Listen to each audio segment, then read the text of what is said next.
अस्सलाम वालेकुम दोस्तों, मेरा नाम डॉक्टर इलियास गर है और आज की इस वीडियो में हम डिस्कस करने जा रहे हैं की points of control in coordination.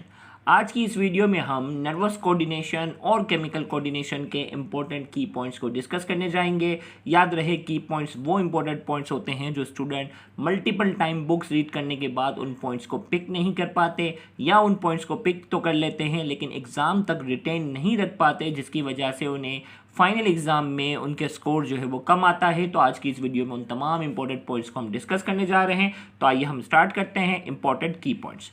तो सबसे पहले हम बात करेंगे nervous coordination is a quickest way of communication with in the body. हमारी बॉडी के अंदर जो सबसे क्विकेस्ट वे ऑफ कम्युनिकेशन है वो क्या है? नर्वस कोऑर्डिनेशन है। इलेक्ट्रोकेमिकल मैसेज, नर्वस कोऑर्डिनेशन में जो मैसेज डेवलप होता है वो इलेक्ट्रोकेमिकल होता है, जिसे हम नर्व इम्पल्स कहते हैं। इसमें जो है वो दो तरह के सेल जो है वो इन्वॉल्व होते हैं, एक न्यूरॉन होते हैं और दूसरे जो है वो क्या है? न्यूरोग्लिया। तो नर्वस सिस्टम के अंदर दो तरह के सेल हैं, न्यूरॉन्स और न्यूरोग्लिया। अब ये जो इन्फॉर्मेशन होती है वो रिसेप्टर रिसीव करता है और इसे कंट्रोल सेंटर पे ले आता है, और कंट्रोल सेंटर फिर कमांड जो होता है वो अफेक्टर ऑर्गन दो होते हैं, या तो मसल हो सकता है या ग्लैंड हो सकता है। रिसेप्टर से कंट्रोल सेंटर तक जो मैसेज जाता है उसे एफेरेंट पाथवे कहते हैं, और कंट्रोल सेंटर से अफेक्टर तक जो मैसेज पहुंचता है उसे इफेरेंट पाथवे कहते हैं, और इसका ड्यूरेशन जो होता है वो मिली सेकेंड्स में होता है। न्यूरॉन की अगर हम बात करेंगे, specialise cell which can conduct and generate electricity, ये हमारी बॉडी के वो स्पेशलाइज सेल हैं जो कि इलेक्ट्रिसिटी को जनरेट भी कर सकते हैं और इलेक्ट्रिसिटी को एक जगह से दूसरी जगह मुंतकिल भी कर सकते हैं, यानी कंडक्ट कर सकते हैं। न्यूरॉन के जो हैं न्यूरॉन के सेल बॉडी के अंदर नीजल सब्सटेंस होते हैं। वैसे तो सारे ऑर्गेनील्स हैं, लेकिन और सारे ऑर्गेनील्स के अलावा नीजल सब्सटेंस होते हैं जो कि राइबोसोम्स पर मुश्तमिल होते हैं, ये याद रखना होगा। डेंड्राइट्स, इसके जो सोमा से निकलने वाले जो थ्रेड लाइक स्ट्रक्चर होते हैं, उसका काम होता है स्टिमुलस को रिसीव करना, और एक्सोन का काम ये होता है conducting end of a neuron. ये न्यूरॉन का कंडक्टिंग एंड है, ये क्या कर रहा होता है? सिग्नल को आगे ट्रांसफर करता है। न्यूरॉन की तीन टाइप हैं, सेंसरी न्यूरॉन, मोटर न्यूरॉन और इंटर न्यूरॉन। सेंसरी न्यूरॉन जो है वो सेंसरी स्टिमुलस को रिसीव करते हैं। Motor neuron central command control centre से कमांड को जो है वो अफेक्टर ऑर्गन तक पहुंचाते हैं, और inter neuron central nervous system के अंदर पाए जाते हैं। न्यूरॉन की ये फंक्शन के लिहाज से टाइप थी, स्ट्रक्चर के लिहाज से माइलिनेटेड और अनमाइलिनेटेड न्यूरॉन होते हैं। माइलिनेटेड न्यूरॉन के अंदर जो कंडक्शन की जो रफ्तार होती है वो बहुत ज़्यादा होती है, और अनमाइलिनेटेड के अंदर स्लो होती है। न्यूरोग्लिया जिसे ग्लाइल सेल कहते हैं, इनका काम होता है माइलिन शीट बनाना, involve in trophic and phagocytic function. Phagocytosis में भी ये अहम किरदार अदा करते हैं। फिर हम बात करने जा रहे हैं नर्व इंपल्स की। हम बात करेंगे electrochemical signal develop by a neuron for communication. Communication के लिए जो इलेक्ट्रोकेमिकल सिग्नल जो न्यूरॉन डेवलप करते हैं उसे हम कहते हैं नर्व इंपल्स। इसके हमारे पास जो सबसे पहला स्टेज है रेस्टिंग मेम्ब्रेन पोटेंशियल, जिसे शॉर्ट में हम कहते हैं RMP. It was first study in squid जो कि लार्जेस्ट इनवर्टिब्रेट्स है उसके अंदर जो है ये स्टडी की गई थी। एवरेज जो रेस्टिंग मेम्ब्रेन पोटेंशियल, याद रखिएगा जब न्यूरॉन को स्टिमुलस नहीं मिलता उस वक्त उसकी मेम्ब्रेन के पास जो पोटेंशियल होता है उसे कहते हैं resting membrane potential. Resting membrane potential की वैल्यू अगर आपसे पूछी जाए तो एवरेज वैल्यू -65 मिली वोल्ट है, जबकि इसकी रेंज -40 मिली वोल्ट से लेकर -90 मिली वोल्ट तक हो सकती है। नॉर्मल कंडीशन के दौरान जो है वो सोडियम आयन की कंसंट्रेशन जो है वो सेल के बाहर ज़्यादा है, जबकि पोटेशियम आयन की कंसंट्रेशन सेल के अंदर ज़्यादा है। जब उसे स्टिमुलस मिल जाता है, रेस्टिंग मेम्ब्रेन पोटेंशियल थी जब स्टिमुलस नहीं मिल रहा था।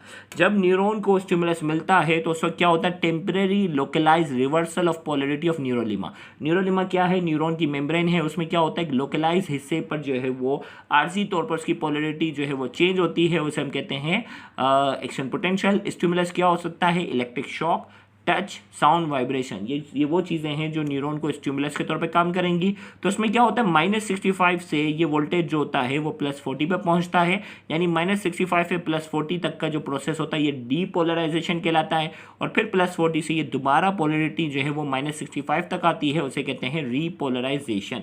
अब इसमें हमारे पास जो है वो यहाँ जो चैनल्स हैं, नॉर्मली क्या होता है कि सोडियम चैनल जो इनिशियली जैसे ही स्टिमुलस मिलता है सोडियम चैनल ओपन हो जाते हैं, और सोडियम जो है वो बाहर से अंदर की तरफ आना शुरू हो जाते हैं, जिसकी वजह से पोलरिटी -65 से +40 मिली वोल्ट तक पहुंचती है, और +40 पे जाकर जो है वो पोटेशियम आइंस जो है वो ओपन हो जाते हैं, और पोटेशियम आइंस जो है वो अंदर से बाहर जाना शुरू हो जाते हैं, जिसकी वजह से पोलरिटी दोबारा प्लस से माइनस की तरफ बढ़ना शुरू हो जाती है, और -65 तक ये प्रोसेस चलता रहता है। तो ये दोबारा -65 तक यानी +40 से -65 तक आना, ये कहलाता है रीपोलराइजेशन। अब ये जो पोलरिटी जो लोकलाइज हिस्से में जो चेंज हुई है वो प्रोपगेशन ऑफ इम्पल्स ये पूरे न्यूरॉन तक जो है वो आगे फैलती है। अब जैसे ही न्यूरॉन खत्म होता है तो न्यूरॉन का जो आखिरी वाला हिस्सा आता है वो एक्सॉन टर्मिनल है, एक्सॉन टर्मिनल वाला, और दूसरा न्यूरॉन का जो है वो डेंड्राइट्स है। उन दोनों के दरमियान एक जो गैप होता है उसे कहते हैं साइनेप्स। क्या कहलाता है? साइनेप्स। अब साइनेप्स में जो एक्सॉन टर्मिनल वाली जो मेम्ब्रेन है ये कहलाती है प्री साइनेप्टिक मेम्ब्रेन, और जो अगले न्यूरॉन की जो डेंड्राइट्स होती है उसे कहते हैं post synaptic membrane. Pre synaptic membrane के पास जो वेसिकल होते हैं और उस वेसिकल के अंदर क्या होते हैं? न्यूरोट्रांसमीटर होते हैं। जैसे ही नर्व इंपल्स एक्सॉन टर्मिनल तक पहुंचता है कैल्शियम आयन ओपन हो जाते हैं, और ये कैल्शियम आयन क्या करते हैं? ये जो वेसिकल है जिसके अंदर न्यूरोट्रांसमीटर होते हैं उसे प्री साइनेप्टिक मेम्ब्रेन के साथ फ्यूज करवाते हैं, जिसकी वजह से ये न्यूरॉन जो होता है वो साइनेप्स न्यूरोट्रांसमीटर जो है वो साइनेप्स वाले गैप में आ जाता है, और ये न्यूरोट्रांसमीटर पोस्ट साइनेप्टिक मेम्ब्रेन के रिसेप्टर के साथ जैसे ही अटैच होते हैं तो ये नर्व इंपल्स जो है वो एक न्यूरॉन से दूसरे न्यूरॉन पर जाकर क्या होता है? मुंतकिल होता है। इसी तरीके से यहाँ हम बात करेंगे मोटर एंड प्लेन कब कहेंगे? जब पोस्ट साइनेप्टिक मेम्ब्रेन जो है वो मसल सेल मेम्ब्रेन होगी। याद रखिएगा, जब ये एक्सॉन टर्मिनल है, एक्सॉन टर्मिनल के बाद जो पोस्ट साइनेप्टिक मेम्ब्रेन या तो दूसरे न्यूरॉन का डेंड्राइट्स होगा या मसल की मेम्ब्रेन होगी। अगर ये पोस्ट साइनेप्टिक मेम्ब्रेन जो है वो उसमें कोई दूसरा न्यूरॉन नहीं है, उसमें क्या है? मसल की मेम्ब्रेन है, तो उस कंडीशन में उसे हम कहते हैं मोटर एंड प्लेन। न्यूरोट्रांसमीटर की कुछ एग्जांपल हमारे बुक में दी गई है, एसिटाइलकोलिन, ग्लाइसिन, गाबा, सेरोटोनिन, डोपामिन, नोरएपिनेफ्रिन। नोरएपिनेफ्रिन का दूसरा नाम जो है वो नोरएड्रेनालिन भी है। ये कुछ एग्जांपल हमारे पास जो है न्यूरोट्रांसमीटर की हैं। फिर जो वो रिफ्लेक्स एक्शन की हम बात करते हैं, ये सडन, ऑटोमेटिक और इनवॉलंटरी रिस्पॉन्स होता है हमारी बॉडी की तरफ से, और इसकी एग्जांपल है hand withdrawal on a painful stimulus. किसी गर्म चीज़ पे जैसे ही हाथ पड़ता है हमारा हाथ पीछे हट जाता है। नी जर्क, ब्लिंकिंग ऑफ आई, आंखों का खुद ब खुद झपकना, ये सारी रिफ्लेक्स एक्शन की एग्जांपल हैं। मोनोसाइनेप्टिक रिफ्लेक्स की एग्जांपल, मोनोसाइनेप्टिक रिफ्लेक्स वो होते हैं जिसमें एक साइनेप्स इन्वॉल्व होता है, यानी दो न्यूरॉन होते हैं, उसे नी जर्क। और पॉलीसाइनेप्टिक जो रिफ्लेक्स एक्शन की एग्जांपल है विड्रॉवल ऑफ हैंड, जिसमें एक से ज़्यादा साइनेप्स इन्वॉल्व होते हैं, तो विड्रॉवल ऑफ हैंड पॉलीसाइनेप्टिक रिफ्लेक्स की एग्जांपल है। डिफ्यूज टाइप नर्वस सिस्टम जो होता है वो नाइडीनेंस और इकाइनोडर्म में पाया जाता है, और centralise nervous system plain area और इससे ज़्यादा हाईली डेवलप में पाया जाता है। सेंट्रल नर्वस सिस्टम की बात करेंगे, इसमें ब्रेन और स्पाइनल कॉर्ड होते हैं, और इंटर न्यूरॉन्स की तादाद सेंट्रल नर्वस सिस्टम के अंदर अल्लाह ताला ने 100 बिलियन तक 100 अरब इंटर न्यूरॉन्स जो है वो रखे हुए हैं। ब्रेन की जो प्रोटेक्शन के लिए जो है वो सबसे पहले तो स्कल होता है, स्कल के बाद जो है वो मेनिंजेस होती हैं, 3 लेयर होती हैं, वो उन्हें मेनिंजेस कहते हैं, और उसके अंदर सेरिब्रोस्पाइनल फ्लूइड जिसे शॉर्ट में हम कहते हैं CSF। दिमाग के अंदर जो है वो वेंट्रिकल्स होते हैं, फ्री स्पेस होता है जिसके अंदर CSF बराबर होता है, और इनकी तादाद जो है वो 4 है। अब हम बात करेंगे ब्रेन की बात करेंगे। ह्यूमन ब्रेन जो है, वैसे तो हमने लेक्चर में ब्रेन बड़ा डिटेल में एक्सप्लेन किया हुआ है, लेकिन यहाँ हम इसको थोड़ा तेज़ी से करेंगे। ह्यूमन ब्रेन को 3 हिस्सों में डिवाइड करते हैं, फोर ब्रेन, मिड ब्रेन और हाइंड ब्रेन। फोर ब्रेन हमारे दिमाग का सबसे लार्जेस्ट हिस्सा है। इस फोर ब्रेन को हम 2 हिस्सों में डिवाइड करते हैं, टेलिनसेफेलॉन और डाइनसेफेलॉन। टेलिनसेफेलॉन क्या है? Largest part of fore brain. याद रखिएगा, फोर ब्रेन हमारे दिमाग का सबसे लार्जेस्ट हिस्सा है, और इस फोर ब्रेन का सबसे लार्जेस्ट हिस्सा क्या है? टेलिनसेफेलॉन। इसमें 2 सेरिब्रल हेमिस्फीयर होते हैं, या जिन्हें हम सिंपल तौर पर कहते हैं सेरिब्रम कहते हैं। इसी तरीके से जो है वो इसका जो आउटर पार्ट होता है वो ग्रे होता है, उसे सेरिब्रल कॉर्टेक्स कहते हैं। ये लार्जेस्ट और most complex part of human brain है। इंसानी दिमाग का सबसे लार्जेस्ट और कॉम्प्लेक्स पार्ट जो है वो सेरिब्रल कॉर्टेक्स है। इसका काम जो है वो फंक्शन की बात करेंगे, seat of all conscious activity, जितनी भी कॉन्शियस एक्टिविटी होती है जिसमें हम होश और आवाज़ में कोई भी फैसला करते हैं वो सेरिब्रल कॉर्टेक्स की मदद से करते हैं। Coordinate different senses together, different senses जो होते हैं उसको आपस में ये कोऑर्डिनेट करने का काम करता है। इंटेलिजेंस, रीजनिंग, मेमोरी, ये सारी जिम्मेदारी जो है वो किसकी है? सेरिब्रल कॉर्टेक्स की। मेमोरी कौन सी? Short term memory. Long term memory हम यहाँ आगे पढ़ेंगे, हिप्पोकैम्पस नाम का एक पार्ट होगा, उसके लॉन्ग टर्म मेमोरी का काम है, जबकि शॉर्ट टर्म मेमोरी जो है वो सेरिब्रल कॉर्टेक्स है। इसको जो है वो हम 4 हिस्सों में डिवाइड करते हैं, frontal lobe, temporal lobe, parietal lobe और ऑक्सीपिटल लॉब। फ्रंटल लॉब जो है वो इस सेरिब्रल कॉर्टेक्स का आगे वाला हिस्सा है, ऑक्सीपिटल्स के पीछे वाला हिस्सा है, पैराइटल जो है वो बिल्कुल सेंटर के अबव वाला हिस्सा होता है, और टेम्पोरल जो है वो सेंटर के लोअर वाला पार्ट है। 2 सेरिब्रल हेमिस्फीयर जो होते हैं वो आपस में कोऑर्डिनेटेड होते हैं, और ये कॉर्पस कैलोसम नाम के स्ट्रक्चर की वजह से होते हैं। अब डाइनसेफेलॉन की बात करेंगे। डाइनसेफेलॉन में आ जाता है थैलेमस। थैलेमस को क्लियरिंग हाउस भी कहते हैं। परसेप्शन ऑफ पेन और प्लेजर से इसका क्या है? ताल्लुक है।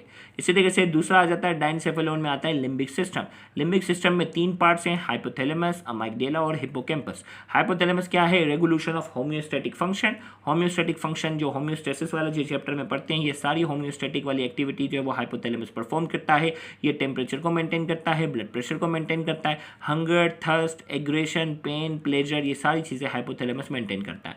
अमाइगडाला क्या है? सेंसेशन ऑफ प्लेजर, पनिशमेंट, इसका ताल्लुक अमाइगडाला से है, सेक्सुअल अराउजल से इसका है, और लॉन्ग टर्म मेमोरी का ताल्लुक जो है वो किससे है? हिप्पोकैम्पस से। फिर हम बात करते हैं मिड ब्रेन की बात करेंगे। रिलेटिवली स्मॉलर इन मैमल, दूसरे मैमल्स के मुकाबले में मेन में मिड ब्रेन जो होता है वो छोटा होता है। Receive and integrate sensory information, vision and order, ये दूसरी सेंसरी इंफॉर्मेशन को जो है वो क्या कर रहा होता है? रिसीव करता है, उसे इंटीग्रेट करता है। मिसाल के तौर पर विजन और जो स्मेल वाली जो चीज़ें हैं उसको इंटीग्रेट करने का काम मिड ब्रेन का है। हाइंड ब्रेन की अगर हम बात करते हैं, हाइंड ब्रेन हमारे जो है वो इसमें 4 हिस्से आते हैं: मेडुला ऑब्लोंगेटा, सेरिबेलम, पोन्स और रेटिकुलर फॉर्मेशन।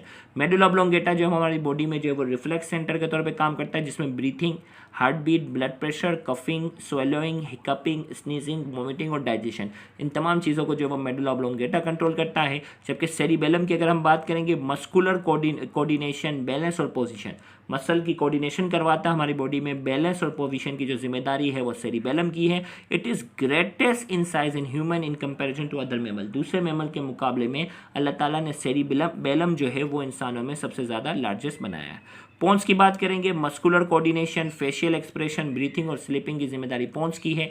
रेटिकुलर फॉर्मेशन क्या होता है? न्यूरॉन्स का एक नेटवर्क होता है, और ये न्यूरॉन्स का नेटवर्क जो है वो मेडुला, पोन्स और मिड ब्रेन के अंदर पाया जाता है। इसका काम होता है function react to which stimuli ignore and which stimuli, किस स्टिमुलाई को इग्नोर करना है और किस स्टिमुलाई को रिसीव करना है। जैसे बुक में एग्जाम्पल है कि बच्चा जैसे ही रात में रोता है, माँ फ़ौरन जाग जाती है, लेकिन अब्बा उसी रोने पर क्या हो रहा होता है? सो रहा होता है। तो माँ जो होती है वो उसमें क्या है, कुछ स्टिमुलस को माँ ज़्यादा रिस्पॉन्स कर रही होती है और कुछ स्टिमुलस को बाप जो है वो रिस्पॉन्स नहीं करता।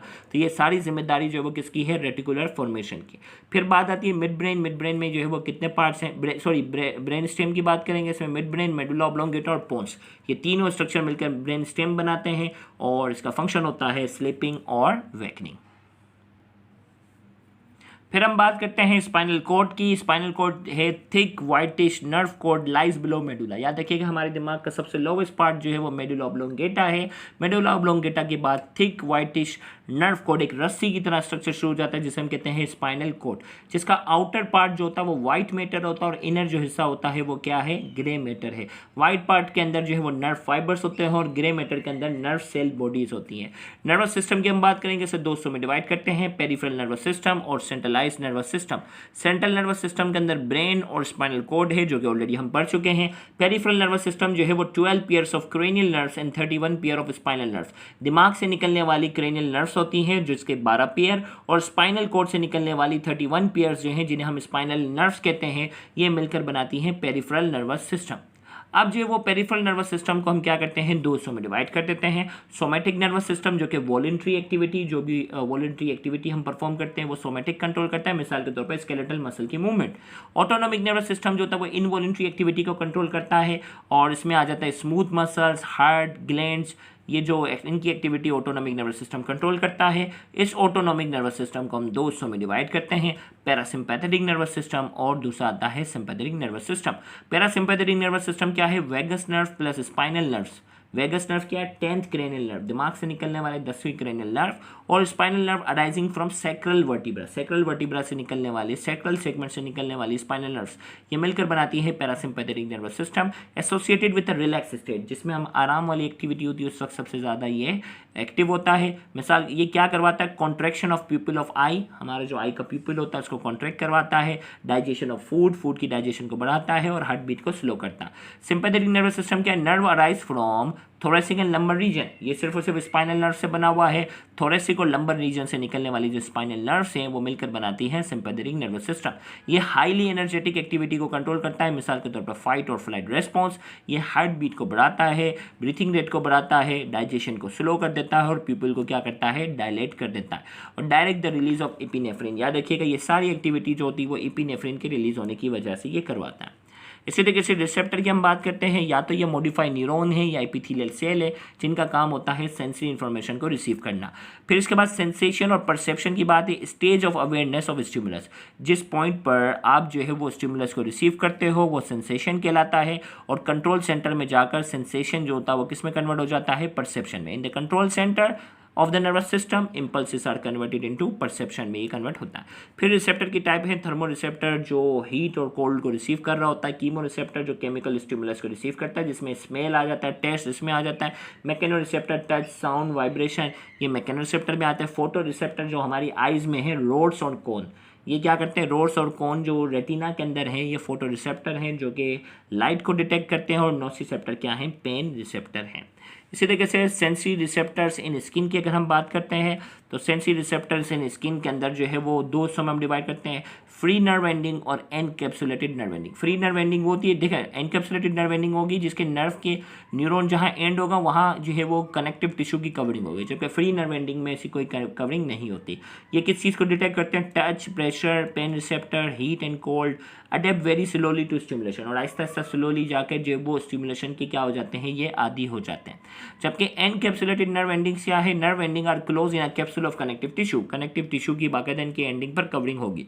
अब इसमें हमारे पास दो है, मिशनर्स कार्पसल और दूसरा है पेसिनियन कार्पसल। मिशनर्स कार्पसल क्या है, abandon in hairless area of skin, हमारी स्किन का वो एरिया जहाँ बाल नहीं होते वहाँ ये पाए जाते हैं। मिसाल के तौर पर finger tips, lips, eyelids, nipples, palm, sole, ये यहाँ हेडलेस एरिया पे पाए जाते हैं।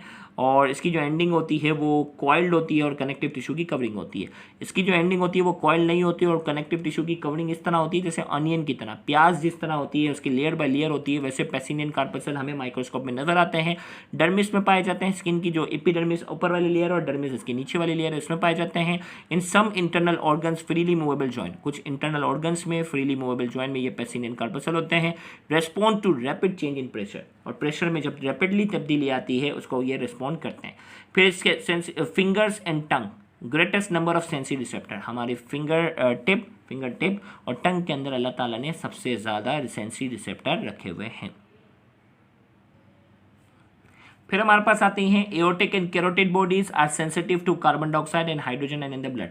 एओर्टिक बॉडीज जो होती हैं वो एओर्टा में पाई जाती हैं, रिसेप्टर्स हैं। कैरोटिड बॉडीज कैरोटिड आर्टरीज में पाए जाते हैं और ये कार्बन डाइऑक्साइड और हाइड्रोजन आयन की कंसंट्रेशन के लिहाज से सेंसिटिव होते हैं, उसको डिटेक्ट करते हैं। Affect of drugs on coordination, coordination में जो ड्रग का क्या अफेक्ट है, कुछ ड्रग होती है वो स्टिमुलेंट के तौर पर काम करती है, जैसे कैफीन जो होती है वो हमारी नींद उड़ाने का काम करी होती है। स्टिमुलेंट वो दवाएं होती हैं जो हमारी नींद उड़ाती हैं। डिप्रेशन वो होती है जो हमें डिप्रेशन में लेकर आती है, मायूस कर देती हैं, दवाएं इस्तेमाल करते हैं। हिप्नोटिक्स वो होती है जिससे नींद आ जाती है। एनाल्जेसिक्स वो होती हैं जिससे पेन का एहसास जो है वो कम हो जाता है। हेलुसिनेशन जेन जो वो ड्रग होती हैं जो पीने के बाद इंसान जो है वो अजीबोगरीब चीज़ें देखना और सुनाई देना शुरू कर देता है। और साइकेट्रिक वो होती है जो साइकेट्रिक वाली डिसऑर्डर को कम करती हैं।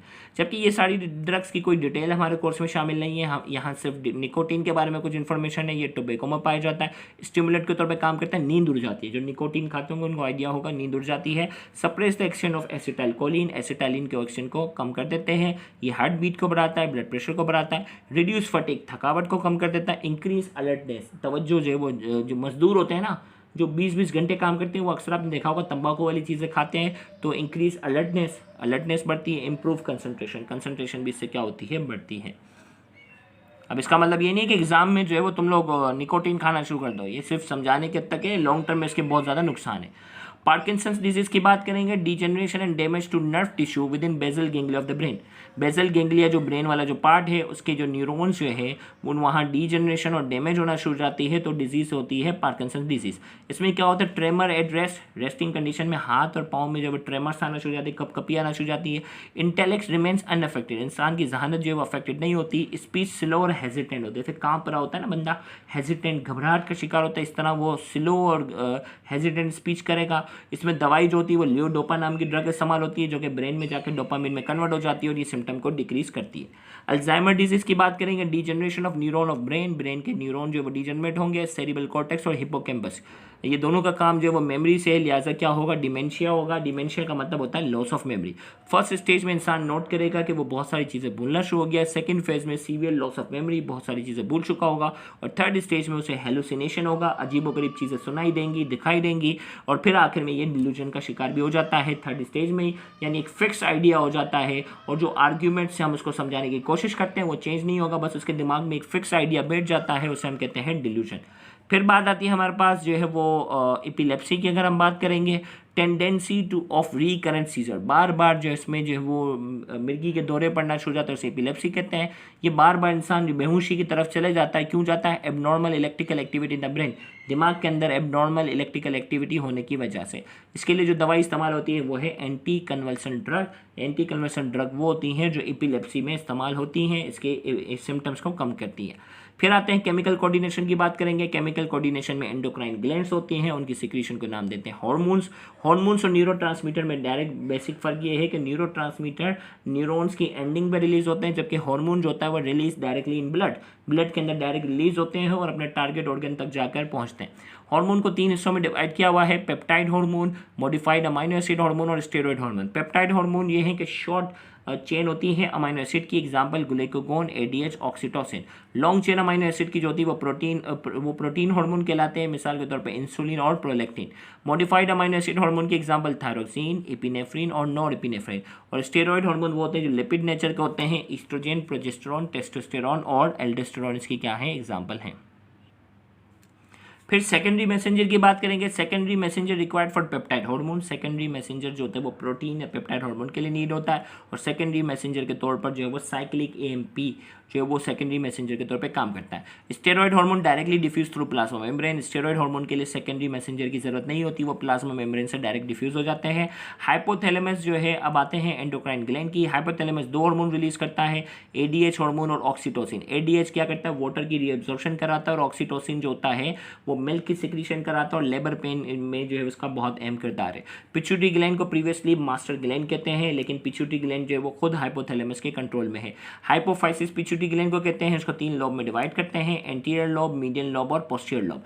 एंटीरियर लोब जिसे हम एडिनो हाइपोफाइसिस कहते हैं, और ये कौन कौन से ट्रॉपिक हार्मोन वो होते हैं जो दूसरे ग्लैंड पर जाकर एक्ट करते हैं। तो ट्रॉपिक हार्मोन में TSH, thyroid stimulating hormone, adrenocorticotropic releasing hormone, follicle stimulating hormone, luteinizing hormone, ये ट्रॉपिक हार्मोन है। नॉन ट्रॉपिक वो हार्मोन वो होते हैं जो किसी दूसरे ग्लैंड पे जाकर एक्ट नहीं करते। इसमें हमारे पास ग्रोथ हार्मोन है और सोमेटोट्रोपिन है, ये ग्रोथ को बढ़ाते हैं, और प्रोलैक्टिन है जो कि मिल्क की प्रोडक्शन कराता है। मीडियन लॉब की अगर हम बात करेंगे, मीडियन लॉब जो है उससे एमएसएच, मेलेनोसाइड स्टिमुलेटिंग हार्मोन रिलीज होता है, जो कि control darkening of skin in many vertebrates, कई वर्टिब्रेट्स के अंदर जो है वो स्किन की डार्कनिंग को कंट्रोल करने में अहम किरदार है। पोस्टीरियर लॉब जो है वो न्यूरो हाइपोफाइसिस है, और इसमें जो है वो एडीएच और ऑक्सीटोसिन है।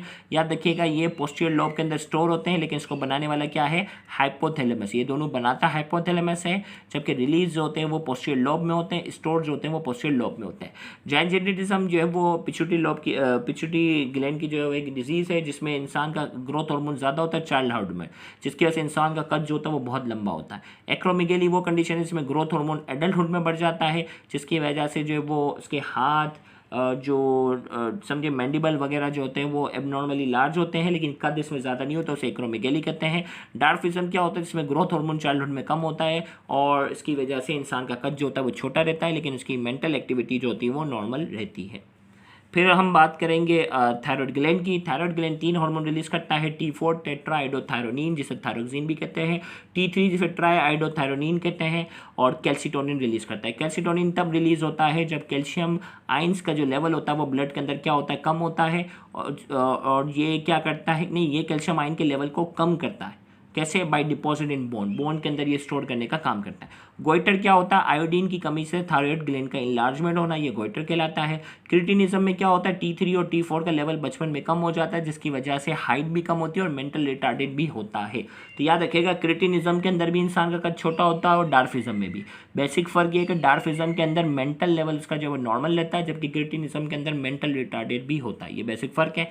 अब थायराइड हार्मोन का लेवल अगर कम हो जाए, हाइपोथायरॉयडिज्म है जिसे माइक्सिडीमा कहते हैं, और इसका लेवल अगर ज़्यादा हो जाए तो उसे हाइपरथायरॉयडिज्म कहते हैं।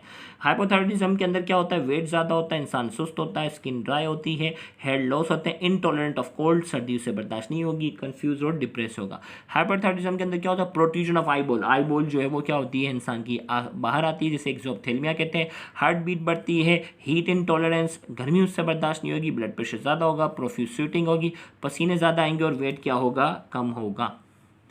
पैराथायरॉयड ग्लैंड की अगर हम बात करते हैं, पैराथायरॉयड ग्लैंड जो है उसमें क्या है? PTH, increase calcium in blood.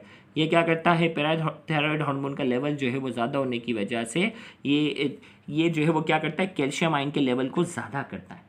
ये कैसे करता है, बोन से निकालता है। जब भी कैल्शियम आयन की कमी होगी पैराथायरॉयड हार्मोन रिलीज होगा और ये कैल्शियम आयन के लेवल को क्या कर देगा, ब्लड में बढ़ाएगा हड्डियों से निकाल कर।